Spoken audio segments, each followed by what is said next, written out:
This video is sponsored by SBO Digital Marketing Company. The best platform to learn digital marketing is SBO. Join fast and start your career successfully.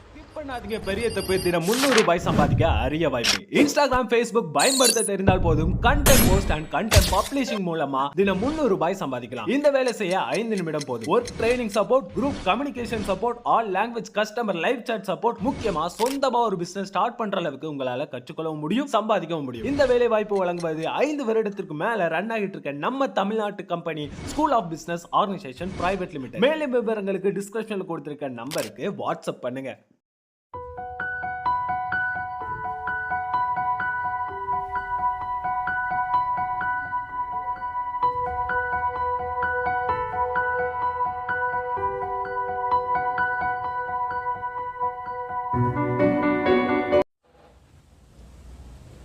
Hi, good evening. Doctor Madanbar from Aravakurichi. இன்றைக்கி என்ன பார்க்க போகிறோம்னா dog and cat vaccination. Pets வளர்த்தோம் எல்லோரும் வந்து vaccine போடணும்னு கேட்டால் கண்டிப்பாக போடணும். அந்த காலத்தில் வேக்சின் போட நிறைய இருந்தாங்க. பட் அப்போ வேறு இப்போ வேறு. வேக்சின் போட்டால் மட்டுமே நம்ம பெட்ஸை வந்து முழுமையாக வந்து பாதுகாத்துக்க முடியும்.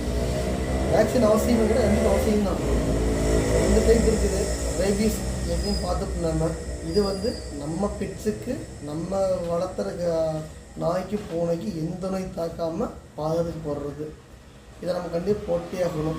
எப்போ போடணும்னு பார்த்தோன்னா டாக் கேட் டிஃப்ரெண்ட்டாக இருக்குது. டாக் ஃபஸ்ட்டு பார்த்தோம்னா 30 நாளில் பப்பி டிபின்னு சொல்லுவாங்க. அது வந்து ஃபஸ்ட்டு வேக்சினேஷன் போடணும். அதாவது DHLPPI ஃபஸ்ட்டு வேக்சின் போயிடும்.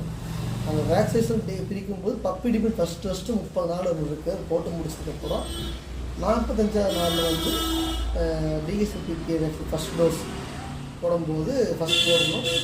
போட்டு முடிச்சதுக்கப்புறம் 21 நாள் கழித்து again second vaccine DHLPPI second dose booster.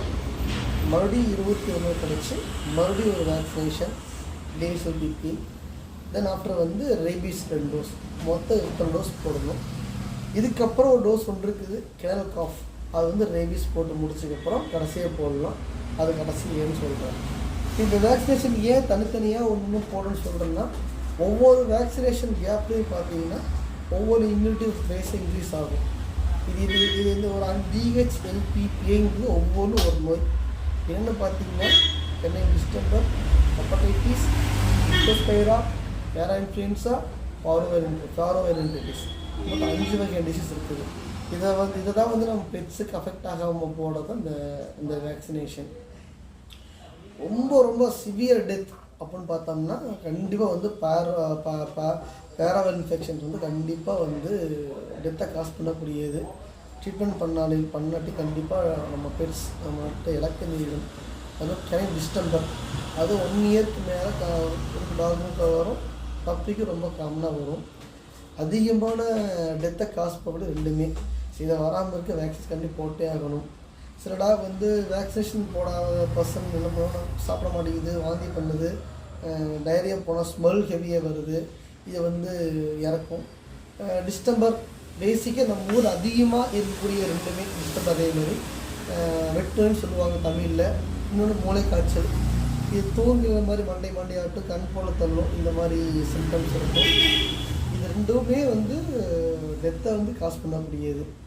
வந்ததுக்கப்புறம் ஒன்றும் பண்ண முடியாது. ஸோ வரதுக்கு முன்னாடி வேக்சினேஷன் போட்டு நம்ம பெட்ஸை வந்து காப்பாற்றிக்கணும். அதுக்கப்புறம் வந்து கேட் வேக்சின் வந்து CRP, கால்சி வைரஸு, ரைனோட்ரைக்கைட்டிஸ் அண்ட் வந்து பேரலிட்டிக். இந்த 3 வகையான டிசீஸ் வந்து கேட் ரொம்ப பாதிக்கும். இதில் வந்து டெத் காஸ் பண்ணணும், கண்டிப்பாக காஸ் பண்ணணும். இதுக்கு என்ன பண்ணணும், சேம் 45 ஃபஸ்ட்டு டோஸ் போடணும். செகண்ட் வந்து 21 கழிச்சு மறுபடியும் இன்னொரு டோஸ் போடணும். மறுபடியும் 21 கழிச்சு இன்னொரு டோஸ் போடணும். அப்புறம் தென் வந்து ரேபீஸ் வேக்சின் டோஸ் போடணும். இதை போட்டு முடிச்சாச்சு. இது போட்டு முடிச்சதுக்கப்புறம் என்ன பண்ணணும்னு பார்த்தோம்னா அடுத்து டிவார்மிங் பார்த்தீங்கன்னா ஃபஸ்ட் டோஸ், அதாவது 40 தடுப்பூசி போடும்போது நம்ம இது கொடுத்துடலாம். டிவார்மிங்னா ஃபஸ்ட்டு தரும்போது 15 நாள் கழிச்சு மறுபடியும் ஒரு டைம் தரணும்.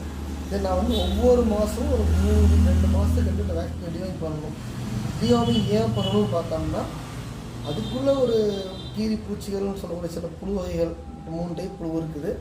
அந்த புழு வந்து வளர்ந்து உள்ள இருக்கிற ரத்தத்தை பிடிச்சி அதனால டெத் காஸ் பண்ணும். வேக்சினேஷன் முக்கியம், டிவார்மிங் முக்கியம். டாக் அதே மாதிரி தான். என்றைக்கு நாங்கள் வேக்சின் பண்ணும்போது சரி டிவார்மிங் பண்ணிடுவோம். அப்போ தான் நம்ம வந்து க்ரோத் பார்க்க முடியும். நம்ம வந்து வேக்சின் மட்டும் பண்ணால் போனால் பத்தாது. வேக்சின் மட்டும் டிவார்மிங் பண்ணும்போது சம் வெயிட் க்ரோத்தெல்லாம் பார்க்கும்போது நம்ம டிஃபெண்ட் பண்ண முடியும். நம்ம கரெக்டாக தான் ஃபாலோ பண்ணுறோமா, இல்லை வெயிட் கெயின் நல்லா இருக்குதா, நம்ம டாக் ஹெல்த்தியாக இருக்குதா, அதை கண்டிப்பாக என்ன தேவை, கண்டிப்பாக நம்ம வந்து டிவார்மிங் பண்ணி ஆகணும். சரி, இப்போ வந்து 4 டைம் பண்ணி முடிச்சிட்டோம். இதுக்கப்புறம் டிவார்மிங் பண்ணணுமானா கண்டிப்பாக பண்ணணும். எப்போனா ஒவ்வொரு 2.5 மாதத்துக்கு ஒருக்காகவும் நம்ம டிவார்மிங் பண்ணி ஆகணும். டிவார்மிங் பண்ணலைன்னா கண்டிப்பாக அந்த ஹெல்த்தியாக கண்டிப்பாக இருக்காது. அப்புறம் சரி, நான் வந்து வீட்டில் வளர்த்துற டாக்கு ஓகே 2.5 மாதம் ஓகே.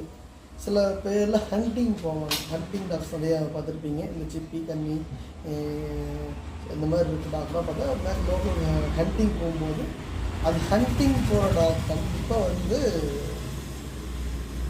எவ்ரி மந்த் டிவைன் பண்ணி ஆகணும். ஹண்டிங் பேன் பண்ணிட்டாங்க, பட் இருந்தாலும் அந்த ஹண்டிங் போகிற பீப்புள் வந்து அந்த கனெக்ட் வச்சுருக்கணும். சரி, வேக்சின் பண்ணியாச்சு. வேக்சின் பண்ணதுக்கப்புறம் என்ன பிரச்சனை வரும்னு பார்த்தோம்னா கண்டிப்பாக காய்ச்சல் வரும். அது மாற்றமே இல்லை. மைல்டில் காய்ச்சல் வரலாம், வாந்தி பண்ணலாம், டைரியா கூட வரலாம். இதெல்லாம் மக்கள் யாரும் பயந்துக்க வேண்டாம். கண்டிப்பாக ஒரு 3 to 5 days பக்கம் மெயில்டு ஃபீவர் வந்து போகும். அதுக்காக பயந்துக்க வேண்டாம். வேக்சின் பண்ணதுக்கப்புறம் வந்து டாக்டர் கேட்டியாக வந்து ஒன்லி குளிப்பாட்டக்கூடாது. ஹெவியான ஃபுட் தராமல் மைண்டில் வச்சுக்கோங்க. வேக்சினேஷன் டிவார்மிங் பண்ணி நம்ம பெட்ஸை நம்ம பாதுகாத்துக்குங்க. ஸோ நம்ம பெட்ஸை நம்ம இழப்பிடுறதை கண்டிப்பாக பாதுகாத்துக்கலாம். ஓகே, நெக்ஸ்ட் வேலையில் பார்க்கலாம். Thank you so much.